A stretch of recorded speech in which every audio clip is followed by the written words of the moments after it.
I was in my 20s, I took a job as a park ranger at a state park. It was a perfect job for me at the time. I love working outdoors, every day presented new challenges, and I got to work alone. On days when I could get my work done early, I would find a beautiful spot somewhere in the park and read or listen to music. It was therapeutic. I had just gone through a tough year. School kicked my ass, and I had just broken up with my long-term girlfriend. I needed an escape, and the park provided it. While working during the day was amazing, the night shift at the park wasn't as relaxing. Do you know how uncomfortable the night can make even the most comfortable spaces in your house feel? Well, the pitch black of Mother Nature is like that feeling on steroids. The absolute worst place to sit during the night shift was the North End Watchtower. Everyone who worked there called it the Sentinel, because it was massive and looked out across the whole of the forest that made up the park. It was tall, just over 100 feet above the ground, and made of old pine that seemed to retain the scent as if it had just been cut the day before. It was basically like a little cabin on top of really tall stilts. However, inside wasn't exactly like a luxury box. The wall that faced the forest was one large window that gave pretty breathtaking views, but was also really good at giving you feelings of vertigo. Inside there was relatively meager furniture. There were just 2 chairs, one for sitting in good weather and one insulated one for bad weather, an old desk, a single bare light bulb overhead, and a small fan to keep you cool. I always brought something to read or write because the night watch in the tower is dull as hell. It was quite a hike too. It took about 10 minutes or so to walk the 10 stories. When you had to do it in the dark at night, it tended to take a little longer. Each story you climbed disappeared into the darkness below. It could be a bit unsettling. Once you're on top of the tower, your job for that shift is to basically look for fires or anything else out of the ordinary. When there was a full moon, you could see so much of the woods, but if there was a new moon or it was cloudy, you couldn't see a thing. If it wasn't for the bare light bulb in the cabin, you couldn't see anything. Typically, you keep in touch with people on the walkie and just idle away for hours. I'm not going to sit here and tell you that I never dozed off for a while, but if you had come to visit me some nights, I might have had sleep creases on my face. Most nights, when I was in the Sentinel, I brought a book and read, or a journal to write in. Basically, occupy my mind for the shift and ignore the dark. Rangers, especially older ones, love to tell stories about the weird shit they've seen over the years. People tend to think of parks as safe zones where the most deadly thing that can happen is an animal attack. And yes, while animal attacks do occur, most of the violence comes from people. Campers, drunk, will get into fights or fall into fire pits or get lost on their way to the bathroom. Drifters will sneak into the park and stay in unoccupied cabins or buildings. I cannot tell you the number of times I've walked into squatters chilling in a distant ranger cabin and have had to evict them. But one thing no one outside the world of park rangers likes to talk about is that parks, especially at night, tend to be a haven for criminals. I know it sounds crazy at the outset, but it happens. Murders, rapes, drug activity, you name it, it happens. I was lucky to never deal with any of the more heavy stuff. A few times we found drugs to be sold or a small patch of marijuana growing in the woods, but nothing horrifying. But if you've put your time in at a park, eventually you'll run across something that will haunt your dreams. Not too far from where our park was, there was a correctional facility. It wasn't Alcatraz or anything that high security, but the people there were serious criminals. It was a distance away. On clear nights, you could barely make out the lights from the yard along the horizon, but it loomed large in your imagination. Your rational brain knew that any criminal would have to brave the dangerous forest in pitch black before they ran into you, but a tiny flicker of light kept a corner of your brain illuminated. It could happen. It won't, but it could. It was near the end of summer, and some of the staff had already split for the year. I was on for a few more weeks, but I was going to get night duty for most of those days since I was lowest on the totem pole. Worse, I would be on sentinel duty those nights. I know having the least amount of seniority was the main reason, but I know that my boss and a few older rangers play poker those nights as well. Since I had no money or skills, I was sent up into the tower. As the sun was starting to set, I walked into the central station at the park entrance. A few rangers were milling about, shooting the shit. The day shift was relaying night shift things they should be aware of, that kind of stuff. It mainly was nothing, not a ton of campers in the park this time of year, just a few sightings of bears nearby. Someone also swears they saw a bobcat, but wasn't sure. But then someone walked into the station and the tenor of the night shifted. "Excuse me." A woman, about 40, said in an overly polite way. She was dressed in leggings, and my guess was that she was here to walk the trails. My boss, Jonesy, noticed the outfit and lack of wedding ring and shot her his 10-cent smile. "Welcome. How can I help you today?" he said, his words dripping with saccharin. Hi," she said, a little taken aback. "I wanted to report something, well, maybe report is a bit extreme, but just make you aware of something I saw out on the trails." "Sure, what did you see?" She shifted her weight, a little uneasy, it seemed. I clocked it and thought it was a little unusual. Sometimes when people see a bear or a bobcat, two things that have been spotted recently, they might have their adrenaline pumping and be a bit jittery, but this wasn't that. It sounds crazy, but, I think I saw something stalking me out in the woods." "I'm sorry to hear that. Probably gave you a bit of a spook," Jonesy said.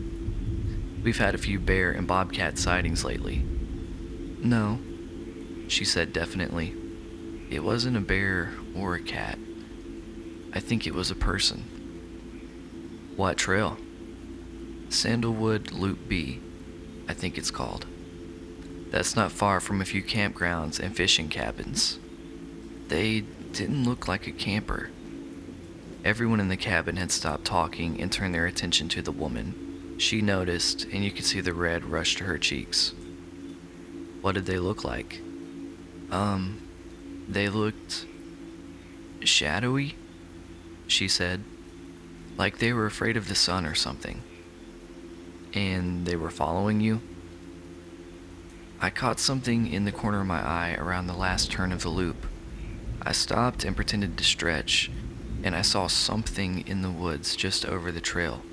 They were hiding behind a tree, eyeballing me." "Jesus," Jonesy said. "I'm sorry that happened to you." "Thank you," she said, her voice going soft. They followed me until I got to the end of the loop. I started running and lost sight of them." Jonesy turned back to two of the older rangers and told them to hop in a gator cart and check out the woods for anything. He told them to keep their walkies on and take a sidearm just in case. They left in a flash, and Jonesy turned his attention to the woman. "Can you tell me anything that might help? Did they have any kind of identifiable clothes? Did they speak to you? Did they..." She interrupted. "They made noises." "Noises?" Jones asked, slightly confused. "Yes, a few. They made a kind of chittering noise and a, faint, yelling kind of sound. Possibly cicadas," another older ranger said. "A group of them can scare the fur off a cat." "Maybe, I don't know. They all whistled, but not like they were whistling at me. It's like they were trying to blend in with nature." "Can you describe the noise?" She whistled something that I knew right away. "That sounds like a wood thrush." "How do you know that?" Jonesy said, not being able to help himself. "My grandpa was an avid birder." He turned his attention back to the woman. "Did you want to file a police report or..." No, she said quickly. "I don't even have that much information. I just was scared and wanted to let you know just in case." "Are you sure?" "Yes," she said. "I don't think anyone else was on the trail after me, but I didn't feel right not telling you. I'm sorry that happened to you here. The park is supposed to be a safe place to relax." She laughed nervously, Jonesy shot her a calming smile. "Here's my card," he said, handing her one. "If you change your mind, please call me." She pocketed it and nodded. She turned to leave and then stopped. She turned back and after a brief pause said, "Something else that was weird. I saw this thing on both sides of the trail." "He crossed behind you?" "I didn't notice him doing that, but he must have, because I saw him on both sides. Unless there was more than one of them," I said, instantly regretting it. Jonesy turned and gave me a "Jesus, dude" look, and I clammed up. "Do you need someone to escort you to your car, ma'am?" "No, I'm right out there. Thanks, though," she said as she walked out the door. We heard her motor away a few moments later. "Sorry," I said before Jonesy could say anything. He sighed. "No worries, just don't go freaking out guests. We need people like her to come back." "People like or her to come back, right?" "Was I too obvious?" Jonesy said with a smile. "What do you think she saw?" I asked. "A wendigo," one of the other rangers said. Everyone laughed. Having read about wendigos and skinwalkers in a mythology class, I didn't find it so amusing. "Must have been her eyes playing tricks on her. If someone is out there, those two will find them. They're good at tracking, and whatever is out there couldn't have gotten too far." "Great night to be up in the tower," I said with a smirk. "That's probably the safest place to be," Jonesy said. "No one climbs 10 stories if they don't have to."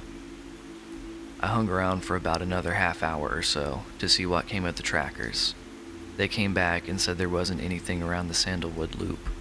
No footprints or anything they saw. Granted, the leaves had started to fall, so it was hard to see anything on the ground, but I trusted their tracking skills. Not going to lie, even with the guys coming back empty-handed, I was still a bit nervous about the shift. Jonesy was right, though. No one climbs stairs unless they have to. This is still America, after all. Laziness always wins. Also, there was nothing in the cabin above the trees except me, a book, and a journal. Nothing worth making the journey. As the sun slid behind the horizon, I started my trek to the Sentinel. When I got to the platform at the bottom, something caught my eye. The tower base is lousy, with stickers, tags, and names carved into the pine. Usually it's Joe plus Jane forever, or something along those lines.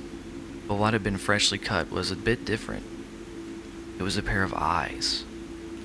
Had the earlier events not happened, I probably wouldn't have even noticed the eyes.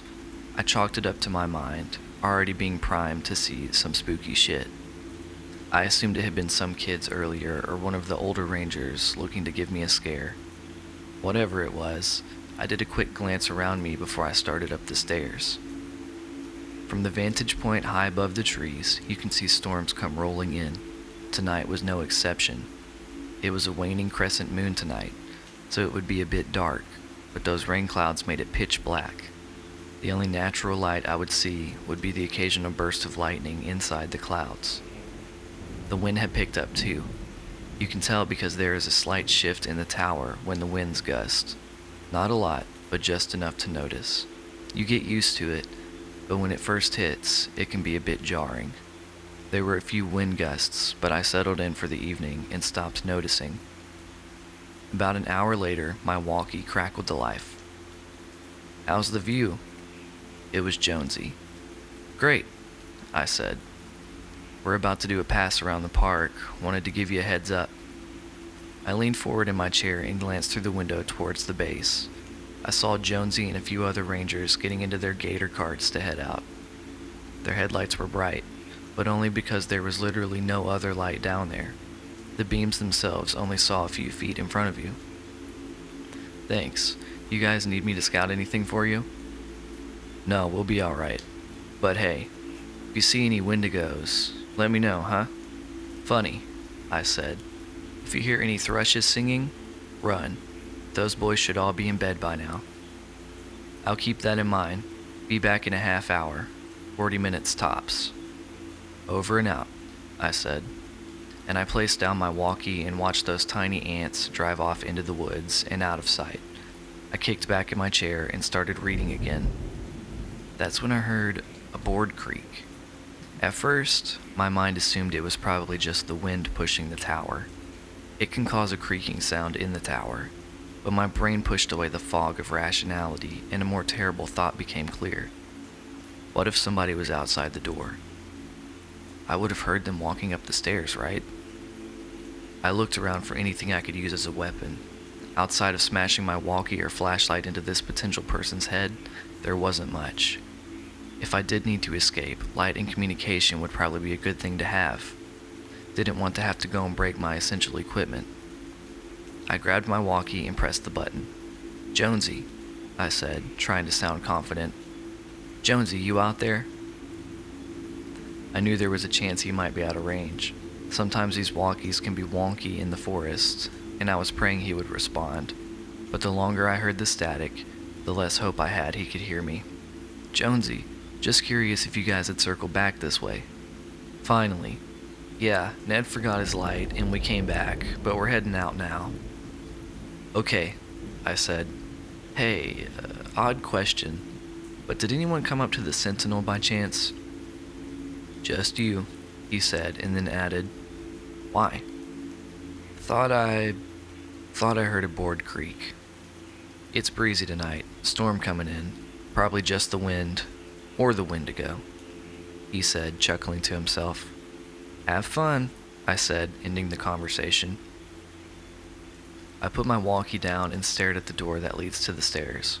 The odds that someone would have walked up here to put a scare in me was remote. Like Jonesy said earlier, no one walks 10 stories unless they have to. But what if the woman from earlier had seen someone, or a group, and they were looking for a place to hide out? Would the Sentinel be a good choice? Maybe. I don't know how the criminal mind works. Regardless, for my own sanity, I would have to swing that door open and see if anything was there. It was probably nothing, but I needed to be sure. If not, the rest of my shift was going to be miserable. I quietly walked across the cabin to the door and grabbed the handle. I counted down from 3 in my head and swung the door open. There was nothing there. In the distance, a flash of lightning crashed and thunder rolled, but no person was standing there. I sighed and then stepped out onto the landing. You could really feel the breeze up here now. That storm was moving in quickly. You could smell the rain coming.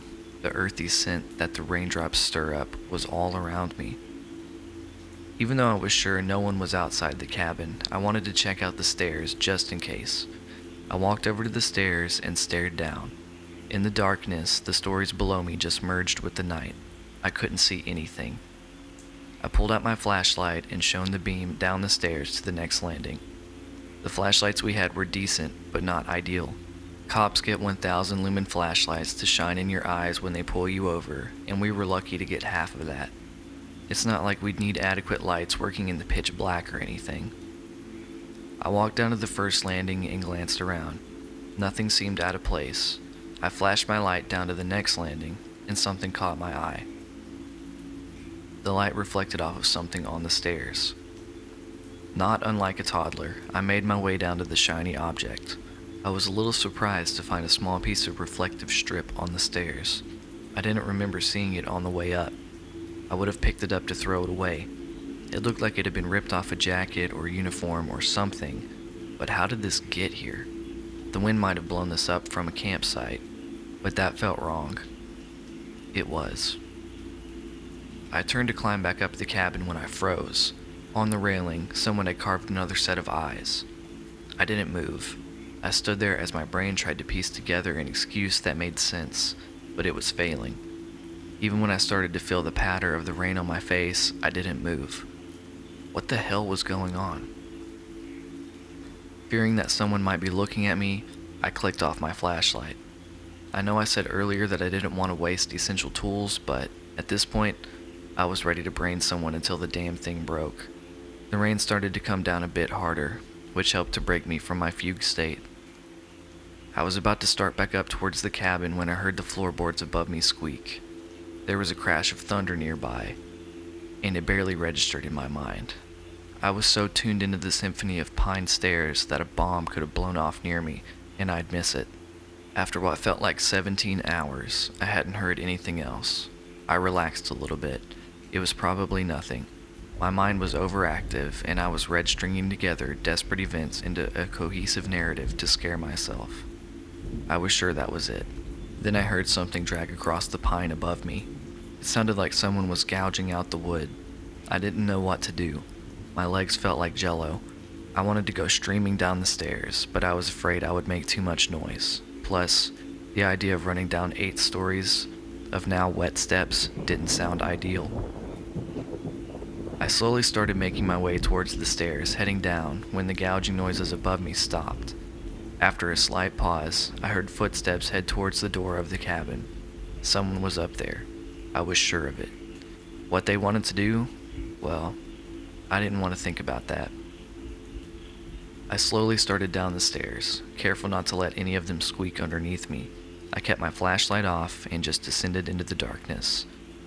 I reached for where my walkie should be, and cursed to myself when I realized that I had left it up there.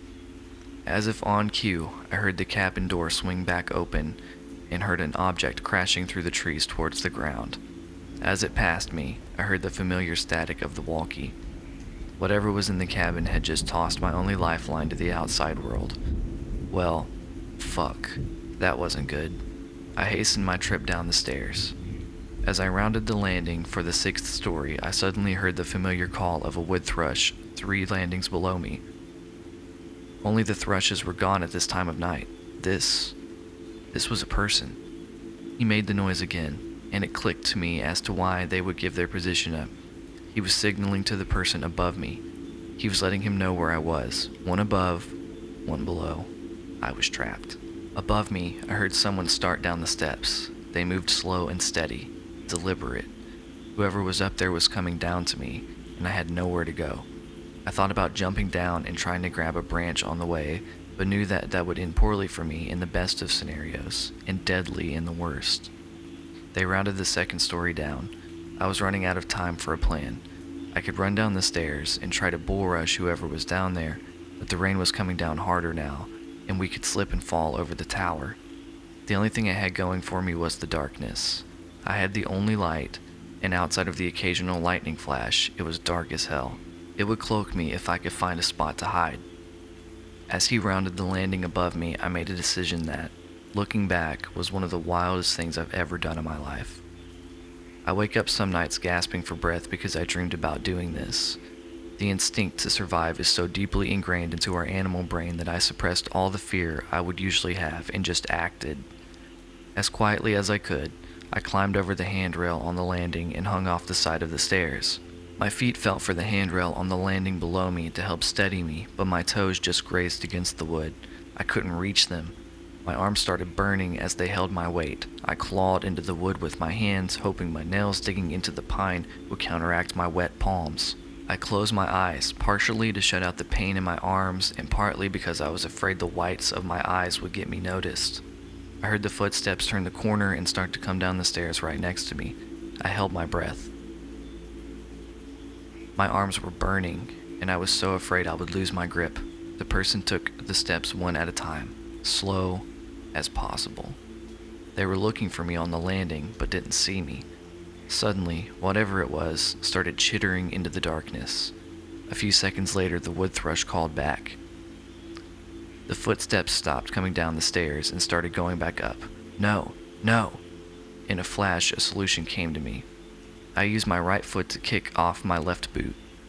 Suddenly, I was glad I didn't take Jonesy's advice to keep the laces as tight as a drum.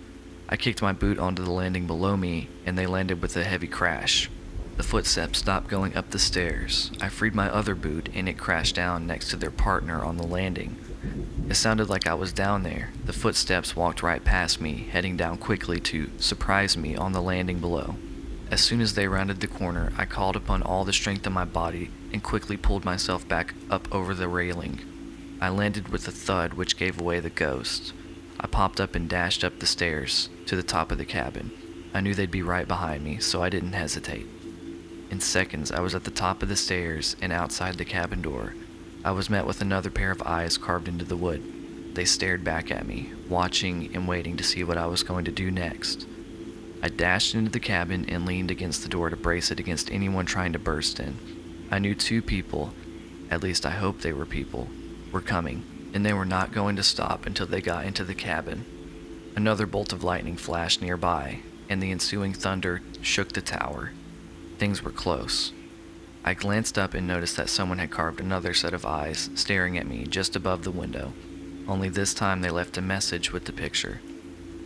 You watch us, but who's watching you? I could feel the hair on the back of my neck stand up. I swallowed hard as I heard 2 sets of footprints reach the top of the landing. Sure enough, they charged into the door, pushing it open slightly. I braced hard against the door and started yelling, just the most primal screaming I've ever done. They kept thumping the door. Each thrust pushed the door open a bit more and a bit more. I was struggling to hold out against them. I was tired and my socks were slipping on the wood. It was only a matter of time until they burst through. I thought about my life. I thought about my parents, my friends, all the things I'd never get to do. Then the hair on my arm started to stand on end. Then my leg hair. Then my hair started to rise. Only it wasn't fear that was causing this. It was something much more primal, much more natural, much more powerful. I dashed across the room and sat on the insulated stool, a beat-up wooden seat with glass legs, and held my feet up. As the door burst open, I saw 2 sets of eyes staring at me. The 2 faces grinned, and the cabin light reflected off the blade of a knife. I screamed as everything went white, and what sounded like the sky splitting in 2 erupted around us. Lightning had struck the tower. I was safe. Glass and wood are shitty conductors. But the 2 men who were standing in a puddle weren't as lucky. The blast had shocked them and sent them tumbling down the side of the tower. When I opened my eyes, I could see the burn marks across the pine and smell the fire that had been started. Without giving anything a second thought, I dashed out the door, careful not to catch myself on fire, and ran down the stairs of the Sentinel. It may take 10 minutes to climb up, but it took me about 2 minutes to get down. As soon as I hit the bottom landing, I saw the lights of the gator carts pull up. I collapsed on the ground as Jonesy and the other rangers rushed over to me. I glanced up and saw his face, and I started to sob. Above him, the flames licked and ate away the tower, floor by floor. It would burn for over an hour. I later learned that the 2 men who were killed by the lightning were escaped convicts from the jail. Both of them had beat up a guard, grabbed their clothes, and headed out into the woods 3 days earlier. The escape had been kept quiet because they didn't want to spook anyone and thought they'd track them down in the woods sooner rather than later. Why scare people if you didn't have to? Also, fuck that noise. They both have been convicted of murder, and I swear to God, this is what the police told me. The criminals had ill intent for me. I told the officers I had gathered that. Thinking back, they probably watched me climb up the tower later and saw an easy target. When I had first heard the floorboard squeak outside the door, the criminal that had followed me up there made a quick decision to climb up on top of the roof of the cabin to prevent me from seeing him until he was ready. I probably didn't hear anything on the roof because of the fan and the rain. I think about what he could have done to me had he caught me by surprise, jumping down from the roof and shudder. At best, I'd be stabbed by a madman. At worst, I'd tumble 10 stories to my death. Either way, not a great thing to linger on during idle hours. That was my last day as a ranger. I was due back to school in a few weeks, and I needed time to calm my nerves. Everyone understood. They even paid me out for the week, which was nice. I also took a small part of the Sentinel as a memento of the ordeal. Every time I look at the piece of wood I took from the tower, I wasn't reminded of what could have happened to me, but instead of what I did to survive. Someone was watching me that night, but it wasn't just the criminals. It was nature itself.